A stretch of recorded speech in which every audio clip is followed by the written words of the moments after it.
As a horror narrator, sometimes a story gets sent to me that's a bit too short or a bit too long, so it's hard to fit into an upcoming script. And because of that, sometimes it sits in my inbox for weeks, months, even years, and I end up forgetting about it. This is one such story, and when I read it, I was horrified.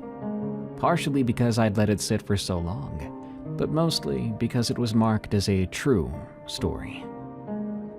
People change names, even locations, when they share their true stories. Others often outright fake their stories. What I'm about to share with you has no title, and the author was completely anonymous. I'll leave it up to you to decide whether you believe this or not, but it may be the most terrifying Skinwalker story on the internet.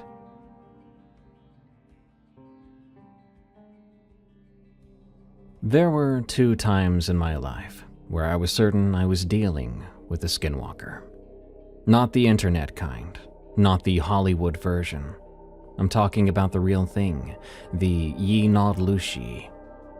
The kind my grandfather warned us about when my parents weren't around.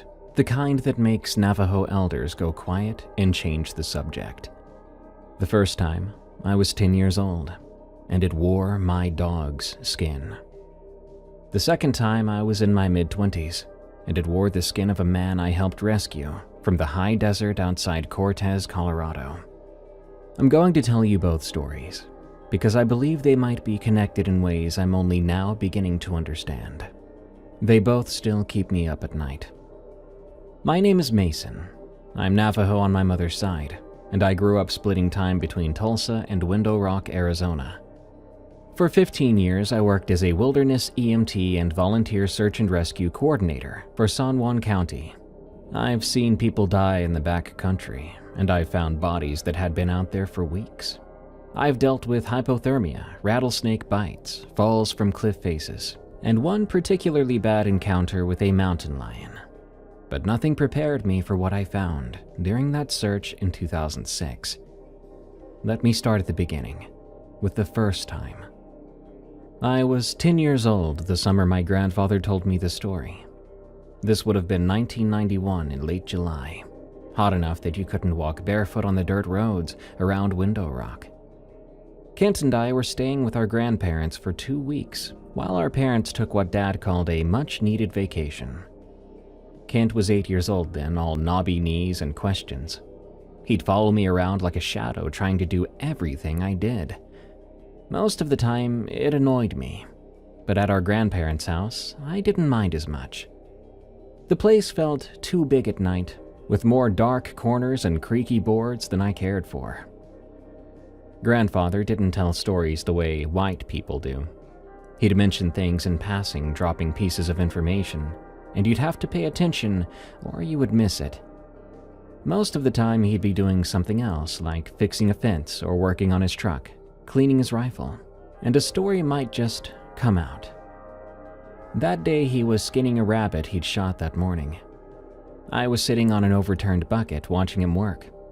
Kent was inside with grandmother, helping her make fry bread, or more likely, getting in her way while she fed him pieces of dough. "You know why we don't whistle at night?" Grandfather asked me. I shook my head. It was something I'd been told not to do, but no one really explained why. "Whistling calls things that listen." He made a precise cut, peeling back the hide. His hands never shook, even though he was well into his 70s. "Most of the time, nothing answers, but sometimes something does." He didn't look at me. He kept working. "My grandfather told me about a man from Chinle. This was a long time ago, before the long walk, maybe before that. This man, he wanted power, wanted to live forever and to do things normal people can't do. So he learned the dark way, killed his own brother to do it, wore his skin until it became his. After that, he could wear anything's skin. Coyote, owl, deer, even other people. I remember my mouth going dry. Did they catch him? No, things like that, you don't catch them. You avoid them. You don't say their name, and you don't whistle at night. You keep your windows closed and your doors locked, and you never invite something inside. He finally looked at me. And if you see something that doesn't move right, that doesn't sound right, even if it looks like someone you know, you run. You understand me? Yes, sir. I mean it, Mason. You see your brother, your mother, your father, and something feels wrong. You run. Because it's not them anymore. He went back to the rabbit. We didn't talk about it again that day, but that night I lay awake in the small bedroom I shared with Kent, listening to every creak and groan of my grandparents' house. The window was open. It was too hot to close it, and I stared at the gap in the curtains, scared I'd see something looking back. Kent was asleep in the other bed, breathing steady. He could sleep through anything, that kid. I envied him that. And then, something scratched at the window screen. I went rigid. The scratching came again, like nails dragging across metal mesh, testing it. Then it stopped. I heard breathing on the other side of the screen, heavy and wet, like a dog had been running, but not a dog. I wanted to get up to close the window, but I didn't dare move. The breathing continued for what felt like hours, but maybe it was only a couple of minutes. Then there were footsteps, padding away through the dirt. I pulled the covers over my head and prayed. Eventually, I fell asleep. The following night, it came back. Around the same time, I'd been watching the clock. 2:47 a.m. The scratching was louder this time and more persistent. There was a smell with it now, seeping through the screen. Reminded me of roadkill long forgotten in the summer sun. Kent stirred in his bed. Mason, what's that smell? Go back to sleep, I whispered. Is there someone outside? Just go back to sleep. That was when the scratching stopped, but then there was a voice. Let me in. It sounded like grandmother, but not quite. Kent sat up then. Was that? I flew out of bed and slammed the window shut, locking it. Whatever was outside made a sound. Not quite a laugh, but not quite a growl either. Then it moved away. In the morning, there were claw marks on the screen. Deep ones, like something had tried to tear through. The frame was bent where something had pushed against it. Grandfather saw this when he came to wake us up. He didn't say a word about it. He just got his tools and replaced the screen. That night and every night after, the windows stayed closed. He burned sage in our room, leaving a line of ash on the windowsill. A couple of nights later, we heard it walking on the roof. Heavy footsteps, too heavy for any animal that should be up there. It stopped right above our room. Kent was crying quietly in his bed, trying not to make any noise. I wanted to comfort him, but I couldn't move. I was too scared to speak. We lay there listening to it pace back and forth until sunrise. In the morning, Grandfather found tracks in the dirt around the house. He would not tell us what kind. He spent the day making protection bundles, hanging them above every door and window. Whatever it was, it didn't come back. Not to that house anyway. 3 weeks later, our dog went missing. His name was Checkers, a mutt we'd had since I was 6. He had these black and white patches and floppy ears, the kind of dog that never met a person he didn't love. Kent had picked him out from a litter at the pound. Checkers slept in my room, followed me everywhere, and would steal food right off your plate if you weren't watching. He disappeared on a Tuesday night. We had let him out to pee around 9 o'clock. Dad opened the back door and Checkers trotted out, tail wagging like it always did. We were watching TV, some sitcom my mom liked. About 10 minutes passed, then 15, and Dad went to call him back in. "Checkers, come on, boy!" Nothing. Dad grabbed a flashlight and went out to look. I could hear him calling from different parts of the yard, his voice getting more concerned every few minutes. After about 20 more minutes, he came back in. "I can't find him. He must have gotten out somehow. Think he found a gap in the fence somewhere." But I'd been playing in the backyard that afternoon. I never found a gap. We spent the next 3 hours searching the neighborhood. Mom drove slowly through the streets while Kent and I called out the windows.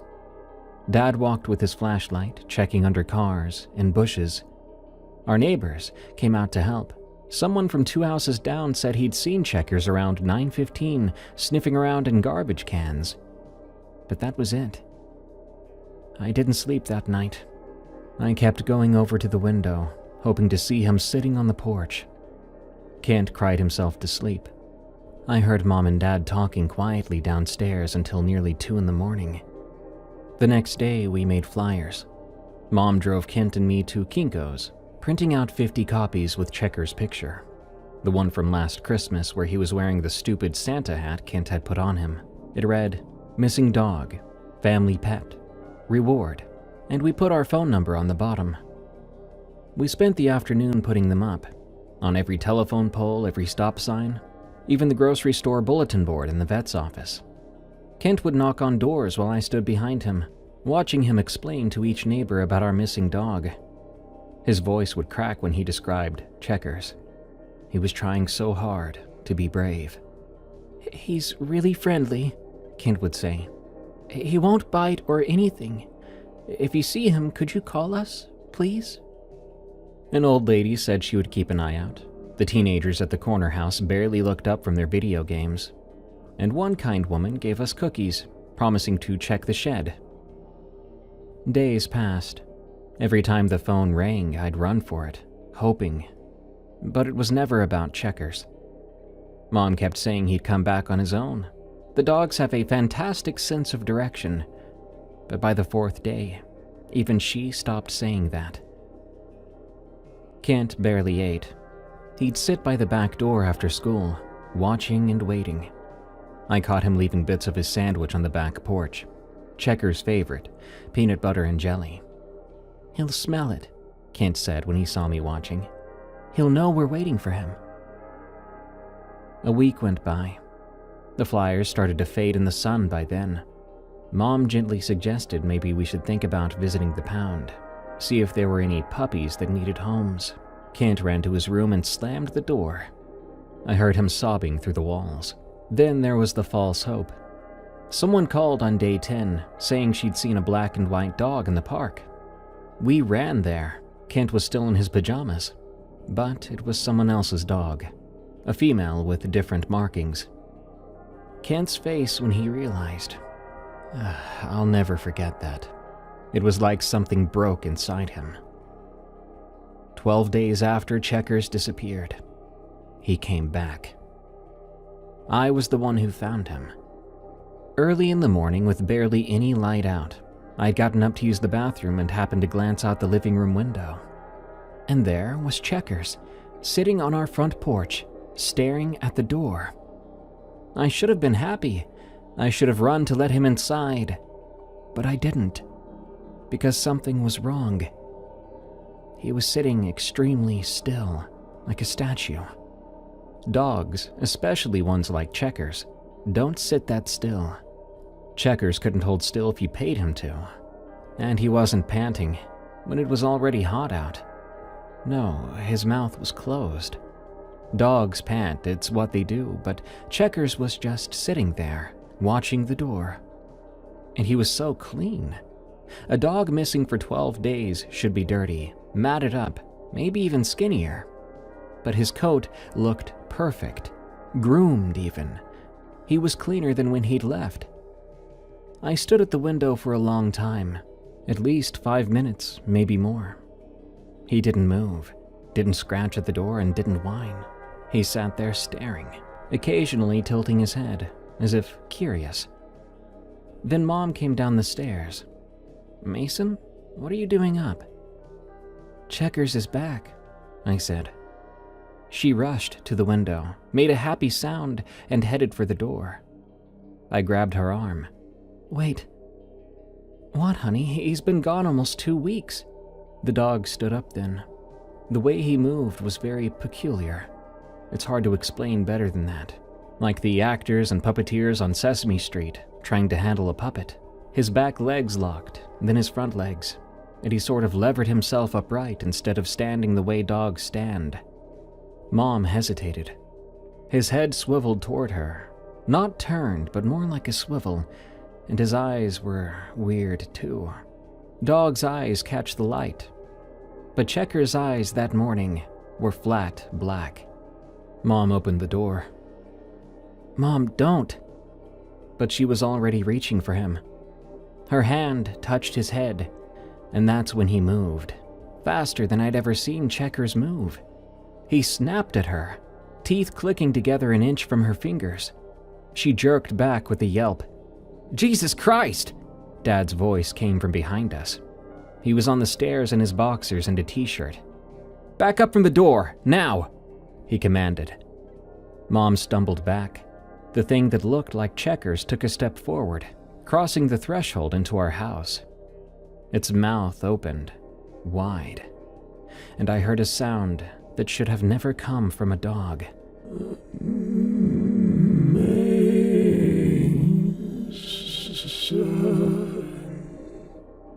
It sounded like my name. Dad grabbed the bat he kept by the front door. "Get out!" he shouted at it. The Checkers thing's head tilted the other way. Its mouth closed, and for a second, it almost looked like our dog again. Then it turned and walked off the porch.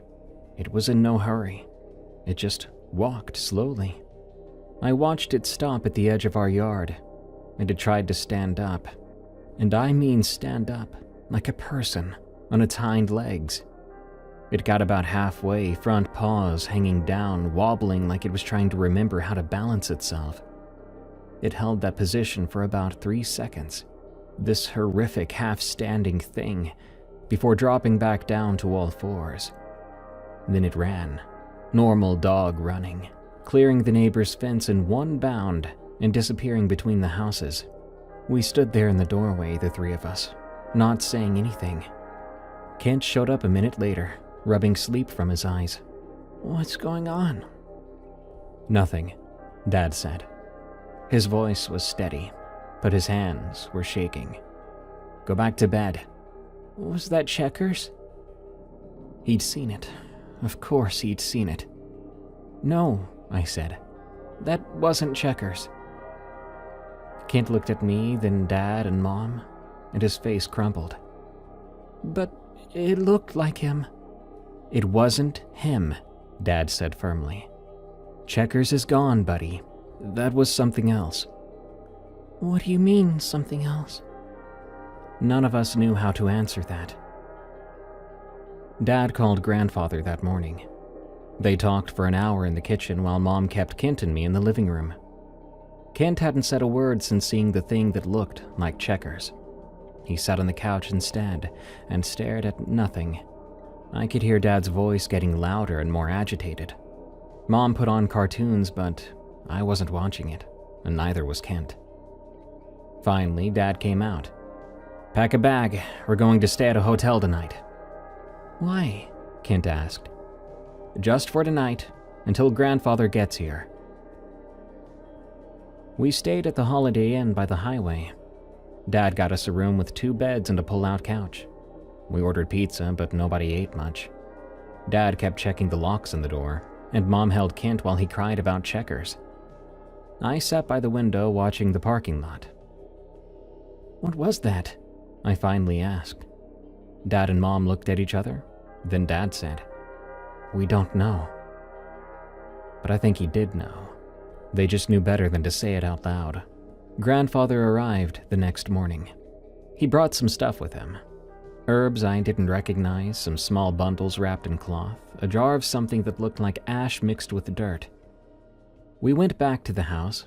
Dad went in first, checking every room while we waited in the car. When he gave the all clear, Grandfather got to work. He did not explain what he was doing, but he went through the house room by room, marking door frames and windowsills, burning dried plants that filled the house with thick smoke. Mom opened all the windows to air it out, but the smell lingered for days. I wondered if it was the same sage he burned at the window that night. When he was done, he sat all of us down in the living room. Kent and I were on the couch, and Mom and Dad were in the chairs. He stood in front of us. "Whatever came to your door yesterday, it's gone now. It won't come back. But you need to understand something." He looked at each of us in turn. "That was not your dog. Your dog died out there somewhere, and something else is wearing its skin. Maybe it's been wearing that skin for days. Maybe it was waiting for the right time to come back. But it's not Checkers. Checkers is gone." Even Mom cried then. I felt my eyes burning, but I didn't let the tears out. Kent was staring at the floor. "There are things out there," Grandfather continued. "Old things. Things that learned dark medicine a long time ago and wear animal skins and become those animals. Some of them wear human skin too. They're drawn to weakness, grief, fear. That's when they're most dangerous." "Why did it come here?" Dad asked. "I don't know. Maybe it was just hungry. Maybe it was curious. Maybe something drew it." He paused. "But it said Mason's name. That means it was watching you and learning. If I had not come, if you had let it stay this way, it would have tried again, and eventually you would have let it in." "How do you know?" I asked. "Because that is what they do. They wait and they watch and they learn how to be what you want them to be. And then, when you're not paying attention, that's when they take you." That night, Mom and Dad sat in the kitchen, talking amongst themselves, an all too familiar sound these days. I couldn't hear everything, but I did catch pieces. Can't be real. Saw it. We all saw it. Rational explanation. Stood up. It tried to stand up like a man. The boys are scared. Should be scared. I'm scared. They talked until almost midnight. In the end, they decided not to talk about it anymore, to pretend it never happened, to tell people Checkers had been hit by a car if anyone asked about the flyers. We burned Checkers' collar that night in the backyard. Grandfather said that part was important, that we needed to let go completely. Kent cried. I didn't. I'd already said goodbye to the real Checkers days ago. Whatever that thing was on our porch, it wasn't my dog. For months afterward, I had nightmares. I would dream that Checkers came back again and that we let him inside, that I woke up to find him standing at the foot of my bed, eyes flat and black. In those dreams, he would open his mouth wide and say my name. Mason. Kent had nightmares too. I could tell because I heard him whimpering in his sleep and calling out.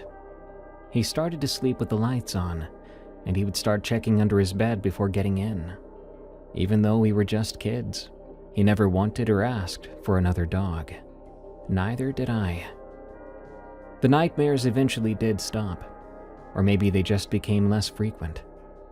I learned to live with what I'd seen, packed it away in that part of your brain where you keep things you don't want to think about. Years passed.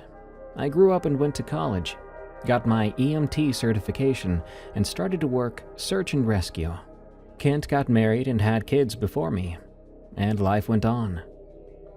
I almost forgot about Checkers, almost convinced myself it had been some kind of rabid animal, that my 10-year-old brain had exaggerated the details, but then, about a decade and a half later, I got a call about a missing hiker in the Four Corners area, and everything I'd tried to forget came screaming back. Because when we found him, when I saw his face and looked into his eyes, I knew what he was. And I knew I'd made a terrible mistake bringing him home.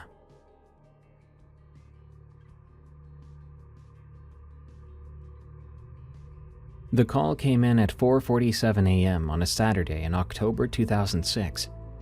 I was already awake. I hadn't been sleeping well since my divorce. Yep, 26 years old then, and I was already divorced. My phone lit up with Tom's number. He was a San Juan County SAR coordinator, former park ranger, and the kind of guy who'd been doing this for 25 years and had seen everything. If he was calling before sunrise, somebody was in real trouble. Hey Mason, we've got a missing hiker. Navajo male, 32 years old. Name's Joseph Binnelly.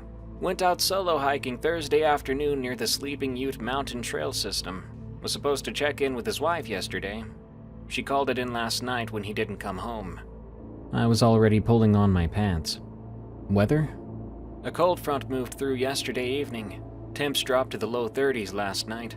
He's got gear according to his wife, but we're looking at 48 hours exposure minimum.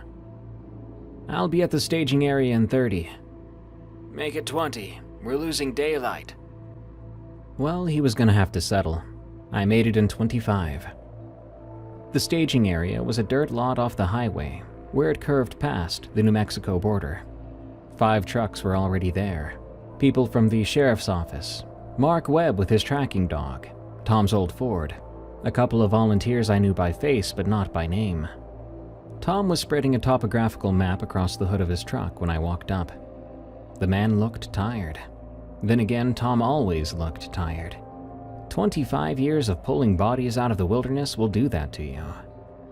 Mason, good. You know the Sleeping Ute trails? Well enough. What's our search grid? He pointed to a section of the map marked in red. Wife says he was planning a day hike, probably this loop here. 8 miles, moderate difficulty. Should have been back by dark Thursday. His truck's still at the trailhead, keys locked inside. We checked. No sign of forced entry, no sign of a struggle, just gone. Has he done this trail before? Wife says he hikes up here once a month, knows the area. He's experienced. Tom paused and rubbed his jaw. But here's the thing. 2 ranchers reported livestock killings in this area over the past week. 3 calves mutilated. They'd been opened up, organs taken out. Navajo Nation police sent someone out but couldn't make sense of it. That sent some chills down my spine. Predators? That's what they're calling it officially, but the ranchers are spooked. One of them said he found tracks near the kill site and claimed they were human footprints. They went all the way up to a barbed wire fence, then disappeared. Said there was nothing but coyote prints on the other side. One of the volunteers, a woman named Sarah, came up and adjusted her radio. We ready to head out? Every minute counts in this cold.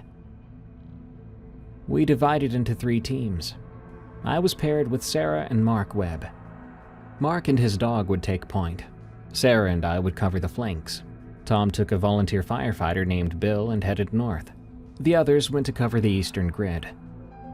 The trail began as a well-maintained path with clear markers. The morning air was crisp. There was frost still clinging to the shadowed areas. But as we climbed higher, the terrain got rougher, with loose scree, steep drop-offs, and sections where the trail narrowed to barely 2 feet wide, with nothing but air on one side. About a mile in, we found the first strange thing. It was a dead raven, perfectly intact, lying right in the middle of the trail. There were no wounds or signs of what killed it. Mark's dog, Bear, wouldn't go near it either. In fact, he stood there whining until Mark picked it up with a stick and tossed it into the brush. That's weird, Sarah said. Ravens don't often drop dead like that. Half a mile later, we found 3 more. all arranged in a rough line across the trail. Poison, maybe? Mark suggested. I wasn't sure about that. Bear had Joseph Binley's scent from a jacket his wife provided. The dog was good at his job, nose down, moving steadily up the trail. But 2 miles in, he stopped. Just stopped dead, head up, ears forward. Bear? Mark moved up beside him. What is it, boy? The dog whined. Not his normal working sound. This was high-pitched, anxious. He took 2 steps backward, away from something up the trail. Strange, Mark said. He's been acting weird all day. Doesn't usually spook easy. I mean it. He tracked through a mountain lion's territory last month without batting an eye. Sarah had her hand on the radio then. Maybe he's picking up on a predator. But Bear wasn't acting like he'd scented a predator. Poor dog looked terrified. Let me check ahead, I said, and moved up past them. The trail curved around a boulder the size of a car. I rounded it, then stopped. There was a smell, not strong but distinct, a coppery and herby smell. Something else too, reminded me of dead deer. And as I had rounded that boulder, the temperature seemed to drop. Maybe like 10 degrees colder in this one spot. But there was no shade here, no reason for that to happen. My hand moved to the knife on my belt without me even thinking. Mason? Sarah called. See anything? Nothing, I said. Just hold on. The dirt ahead looked disturbed. Not footprints exactly, but like something had been dragged across it recently. The disturbance went off the trail and into the trees, then came back, then continued up the path. Whatever made it had been moving in circles, like it was confused, or like it was playing. We should mark this location. Sarah came around the boulder. Mark what? I don't see anything. I looked again. She was right. Staring back at the dirt, it was normal now, just a regular trail. The disturbance I swear that I saw was gone, but that smell and the cold spot were still there. We continued up. Bear eventually started to work again, but he stayed close to Mark, kept his tail low, looking back over his shoulder every few steps. 3 miles in, we found the first piece of evidence. A water bottle, partially buried under fallen leaves. The label matched the brand Joseph's wife said he carried. Okay, Tom's voice crackled over the radio. We've got scent. Tighten the search grid. He's in this area somewhere. But the water bottle bothered me. It seemed to have been placed carefully. Not dropped or discarded, but placed there, with the cap on, sitting upright under those leaves, like someone had arranged it, as if someone wanted us to find it. The next 2 miles were harder going. The trail deteriorated into barely more than a game path. We had to use our hands to scramble over rocky sections. Sarah slipped once and caught herself on a pine branch. When she pulled her hand back, there was blood on her palm. Not from thorns, but from tiny-looking cuts, like the branch had been sharp as glass. What the hell? She took a closer look at the branch. It looked fine. But when she touched it again more carefully, it cut her finger, just like that. Ow, that's not normal. All the vegetation in this area was like that.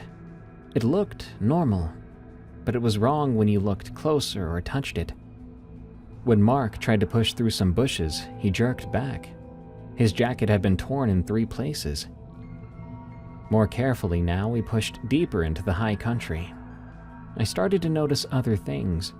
The further out we got, the fewer birds sang, fewer insects made sounds, and before long, it had all died down, leaving this claustrophobic stillness that made every sound we made seem too loud. At 10:23 a.m., Mark's radio crackled. Team 2 has contact. We found him, North Ridge near the Box Canyon. He's alive. Relief flooded through me. Alive. We'd found him alive. Condition? Tom asked. There was a pause. Then, He's, walking. Looks disoriented but mobile. We're bringing him down now. We altered course to meet up with Team 2. It took 40 minutes of hard hiking through rough terrain. I was becoming more anxious by the second. This forest did not want us here, and for what reason I did not know. When Sarah grabbed my arm suddenly, I nearly shouted. She said, "Mason, look at that." She pointed to a tree ahead of us. There were handprints on the bark about 7 feet up. Human-shaped handprints, pressed deep into the wood like the tree had been soft when they were made. But that was an old tree. Had to be 50 years old at least. Make that make sense. When we finally reached them, I saw Joseph Bentley for the first time. He was sitting on a rock, wrapped in an emergency blanket, drinking from a canteen. He was in his mid-30s, average height, black hair pulled back in a ponytail. He looked tired, but otherwise unhurt. No visible injuries, no signs of exposure. His clothes were clean. That struck me as odd. 2 days in the wilderness, and his pants looked fresh. No dirt, no tears, nothing. Dave from Team 2 was talking to him. "Just stay calm, we're gonna get you checked out and get you back to your wife." "I'm fine," Joseph said. His voice was somewhat emotionless. Just got turned around, lost track of time.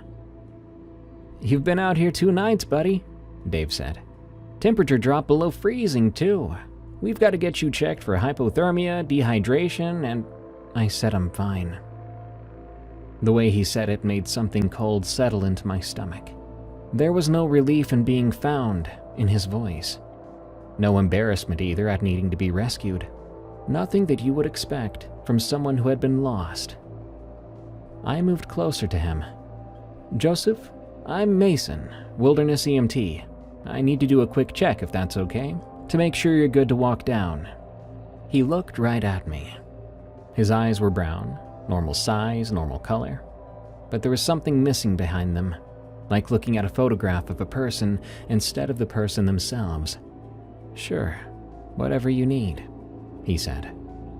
I knelt down in front of him, pulling out my pen light. "Look straight ahead, please. I'm gonna check your pupils." He stared forward.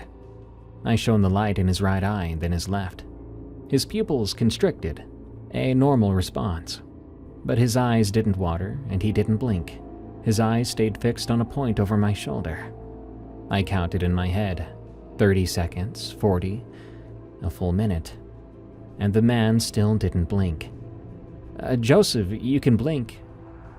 He blinked immediately, like I had reminded him that he could even do that. How long have you been without water, Joseph?" I asked. "Don't know. A day, maybe." "But you're not thirsty?" "I'm fine." I checked his pulse then. 60 beats per minute. Somehow perfectly steady. Someone who had spent 2 nights in the wild would have an elevated heart rate. Stress, exhaustion, relief at being found. But his was calm, like someone just sitting on their couch. "Well, can you tell me what happened?" I asked. "How'd you get yourself lost?" "Went off trail, chasing a deer. Got confused." "You were chasing a deer?" "I wanted a photo." "For 2 days?" He blinked again, like, "Oh, let me remember to do that," kind of blink. "Lost my phone. Couldn't find the trail. Wandered." The way he spoke was so hollow, and his breath, there was something off about that too. It didn't fog in the cold air like everyone else's. I stood up. "Well, he's showing no signs of exposure. Vitals are stable. I'd like to get him down and do a more thorough check." "Sounds good," Tom said. "Let's pack up, Joseph. You feel okay to walk?" "Yes." Joseph stood up. No trouble at all, no stiffness, no soreness, just straight up. A girl named Jessica, a younger volunteer, offered him a protein bar. "You must be hungry." "No, thank you." "You haven't eaten in 2 days, right?" "I'm fine." We started the hike down then. Joseph walked in the middle of the group, flanked by Dave and Mark. I hung back with Sarah and watched. "Do you think there's something off about this?" I asked her quietly. She shrugged. The guy got lost and got lucky. Probably scared out of his mind, but trying to play it cool. But it wasn't that. I'd seen scared hikers play tough, and this wasn't that. We'd been hiking about 20 minutes when I noticed how evenly Joseph was walking. That trail, as I said before, was rough and uneven, with rocks and roots and loose dirt. Everybody was watching their footing, occasionally stumbling, experienced SAR and volunteers. But Joseph moved like he was walking on flat ground, and not once did I see him stumble. He never adjusted his stride. It was like his feet found the perfect spot every single step without him even looking down. And he wasn't sweating. We were all sweating from the pace and the gear, everyone except Joseph. "Joseph," I called. "How's your energy? You need a break?" He turned his head to look at me. Just his head, not his shoulders, and I swear it was about 10 degrees too far for a normal person to turn comfortably. "I'm fine." "Still, we should stop. Let everyone catch their breath." Tom waved us down. We gathered in a small clearing, everyone grabbing water and checking their gear. Joseph stood apart from the group. He was staring into the trees. Mark walked over to me, Bear pressing up against his leg. "The dog won't go near him," he said quietly. "Bear's been keeping maximum distance since we found him." I then moved over next to Joseph. "Your wife's gonna be so glad to see you." No response. Joseph?" He turned to face me then, rotating his whole body this time, like he'd remembered that's how people move. "Yes." "I said your wife's gonna be glad to see you." "Yes, she will be glad." Dave called out, All right, let's keep moving. Got about 3 miles to the trailhead." We walked, but I couldn't stop watching Joseph. The more I watched, the more wrong things I noticed. Even his shadow seemed weird. Maybe I was getting paranoid and staring too long and being too judgmental. But I swear to God it seemed to lag behind him slightly, like his shadow was struggling to keep up with his form. When he stepped over a log, his shadow seemed to flow over it instead of jumping, so to speak. We were maybe a mile from the trailhead when Mark's dog started to act up again. Bear pulled hard on the leash, trying to get away from Joseph. He was whining, the fur on his back standing up. "Easy, Bear," Mark said. "What's gotten into you?" Joseph stopped walking and turned to look at the dog. Bear went silent instantly. Not calm though, but silent. His mouth was open and body tensed up, like he was still whining but without the sound. You okay, bud?" Mark said, pulling Bear closer. "He must be..." Joseph smiled. The smile didn't touch his eyes. "Dogs don't like me." "Why is that?" I asked. "They can tell." "Tell what?" "That I'm not right." The words hung in the air for a moment. Nobody spoke or replied to it. Then Joseph laughed, and it was a perfectly normal laugh, and he shook his head. "I'm joking. I got bit by a dog when I was a kid. They pick up on the fear." But he wasn't afraid. There wasn't an ounce of fear in him, and the way he suddenly talked with emotion seemed so abrupt. We kept walking. Bear stayed silent until Joseph was 30 feet ahead. Then suddenly his whining came back full force. The last half mile felt endless. The sun was high now, hot on our backs.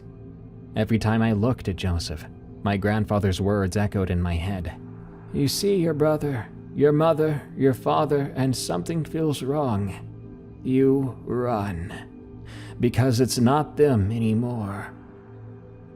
But I couldn't run and I couldn't accuse him. Even I didn't fully believe the ideas in my head. We made it to the parking lot at 12:15 p.m.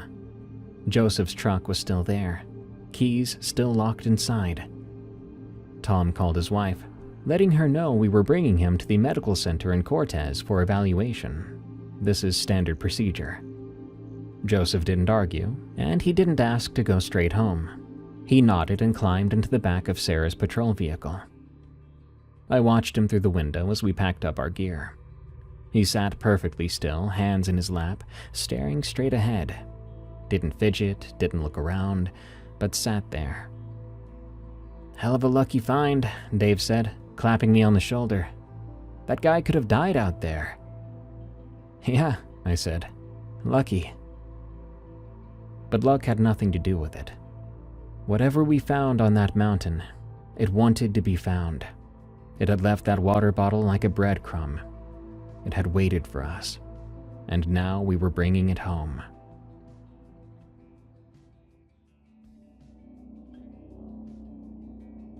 Sarah drove Joseph to the medical center, and I followed in my truck.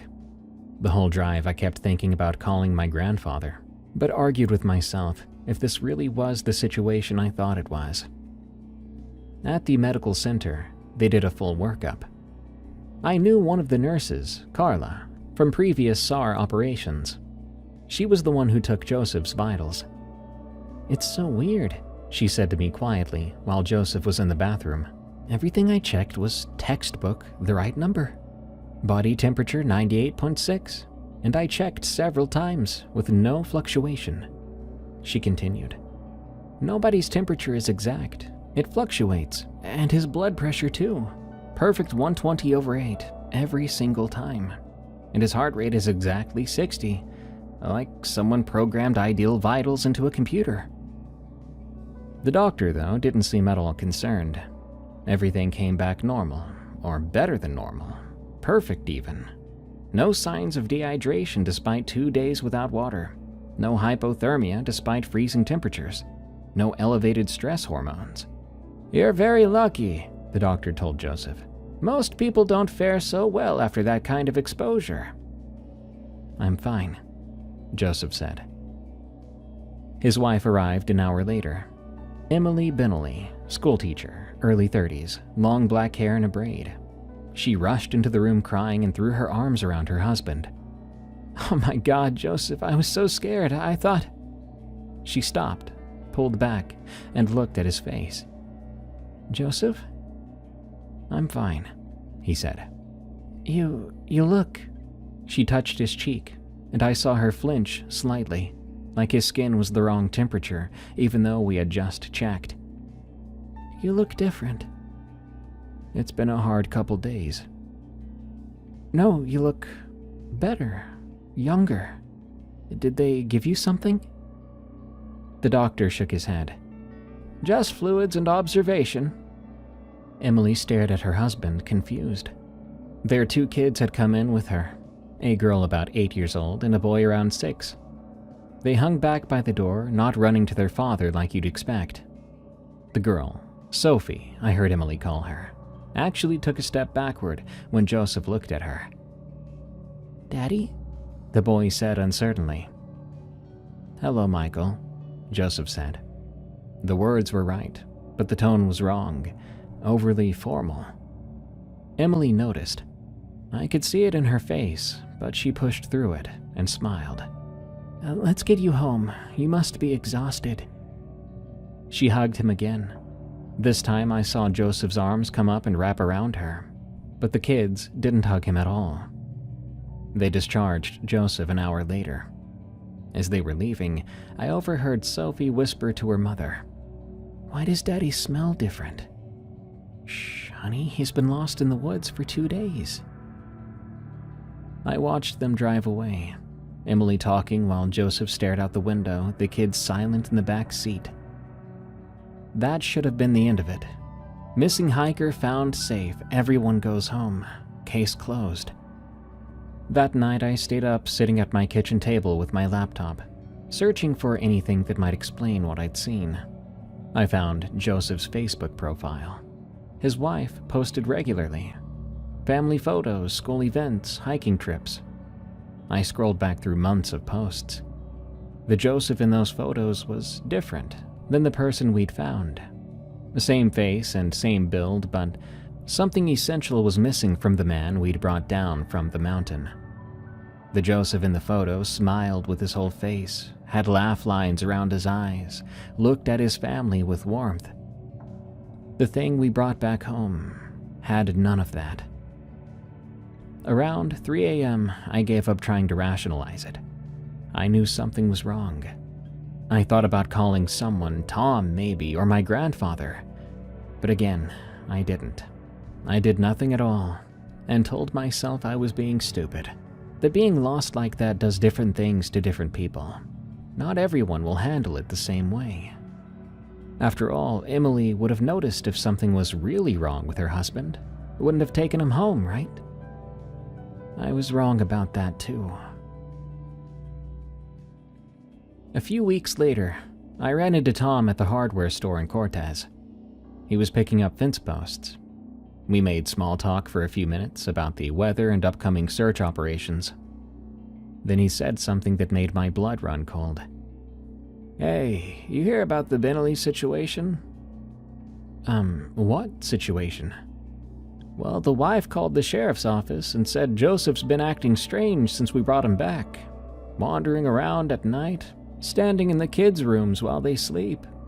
She woke up at 2 a.m. last week and found him just standing at the foot of the bed, staring at her. Not moving, not blinking, just staring." Jesus, what did the sheriff say? Tom shrugged. "Not much they can do. Guy hadn't broken any laws. They suggested she get him to see a doctor, maybe check for a head injury we had missed. PTSD from being lost." He paused. Then he looked around to make sure no one else was listening. "Sarah did the wellness check, said Joseph seemed fine when she talked to him. Polite and cooperative, but she said something felt wrong. Said when she walked into that house it felt like walking into a meat locker. It was too cold. The heat wasn't on and the windows were all open in the middle of October. Kids were wearing winter coats inside." I wanted to tell him then, to say what I had been thinking, but the words stuck in my throat. "That's gotta be some kind of trauma," I managed. 2 days alone in the wilderness can mess with your head." "Yeah," Tom said, but he didn't sound convinced. "There's more, though. Emily told Sarah that Joseph doesn't really sleep anymore, just sits in a chair all night and faces the wall. He doesn't want to eat. She's tried everything, his favorite foods, takeout, even just soup. But he won't touch it. Says he's not hungry. It's been 2 weeks, Mason. 2 weeks without eating." Over the next few months, I heard things. Not directly. I wasn't close to the Bentley family, but through the small-town network. Stories that got stranger as time went on. Emily had taken the kids to stay with her sister in Farmington for a few weeks. When someone asked why, she said Joseph needed space to recover. But her sister, Maria, told people the real reason. The kids were terrified of their own father. Sophie had woken up one night to find Joseph standing in her doorway, smiling at her in the dark. Not a normal smile either, she claimed. When Emily asked him about it, he said he was just checking on his kids. But Sophie swore his eyes had been reflecting like a cat's eyes that night. Joseph had been fired from his job at the tribal administration office after 3 weeks. His coworker told me about it when I ran into him at the gas station. "Oh, it wasn't any one thing," Ben said. "Just everything was wrong. He'd sit at his desk for hours without moving. Not working, not looking at his computer, just sitting there perfectly still. And the way he'd watch people, like he was studying them and learning them. Janet from accounting said she caught him at her desk one morning before anyone else got in. He'd been going through her personal photos. When she asked what he was doing, he said he was practicing." Practicing what? "Practicing being normal. That's what he said. Practicing being normal." Someone saw him walking along the highway at 3 a.m. one night, miles from his house. When the deputy stopped to check on him, Joseph said he was walking home, but that was the opposite direction of his house. About 6 months after the rescue, Emily brought the kids back home. I don't know what fully convinced her to come back. I can understand it though. She thought things would be better, that everything could go back to normal. But there was no going back to normal. A year passed, then another. I stopped thinking about it, and I guess the town did too, because I stopped hearing much about Joseph and the Binnelleys. Then on a Tuesday morning in November, my phone rang. It was Sarah. Mason, you need to turn on the news. I was getting ready for work with coffee in hand. Why? What's going on? Just turn it on. Her voice was shaking. I grabbed the remote.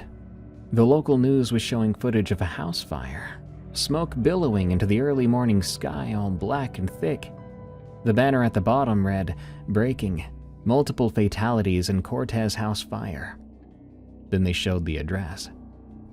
It was Joseph Binnelly's house. Jesus Christ, I whispered. They're saying 3 dead. Emily and both the kids, Sarah said. And it wasn't from the fire. They had single gunshot wounds to the head while they were sleeping. Then someone set the house on fire. Joseph? He's gone. They found his truck in the driveway, but no sign of him. They've got dogs out looking, helicopters too, nothing yet. The details came out over the next few days. The neighbors had heard nothing. No gunshots, no screams. The family had been dead for hours before the fire started. The search for Joseph went on for weeks. They brought in teams from 3 counties. They found human footprints, but they were barefoot and seemed to vanish right into nothing. Through the grapevine, I heard they found strips of what looked like human skin dangling from tree branches. But they never found Joseph. The investigation officially concluded that Joseph had suffered a psychotic break, killed his family, and fled into the wilderness. They assumed he was dead somewhere out there. Exposure, they said. Animals. The case went cold. I ended up moving to Albuquerque. I didn't feel like staying in that town anymore. But a while later, I got a call from Tom. They found something, he said. Tom, I really don't. Just listen. They were doing a training exercise up near Sleeping Ute. New SAR volunteers teaching them grid search patterns.